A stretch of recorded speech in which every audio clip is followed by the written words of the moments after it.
Live करतो, live famous करतो तुम्हाला, फेमस करतो, फेमस करतो. कायला भांडणं करता? 2-2, 3-3 तास बसून आतून घेते ते मग काय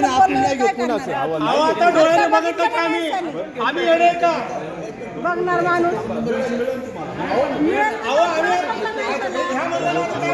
टोकन घेऊन का म्हणते हा होईल म्हणतो का तुला हो, लाईन सोडू नका, लाईन सोडू नका. ते नाही आणायचे, नाही अरे मी आणि नको नको, लाईन सोडू नका. थांबा इथं, त्यांचा काय भरोसा आहे? बरं तुम्ही तुमच्याच असतील समजा आणि बोलू मी लागा. लाईन सोडू नका.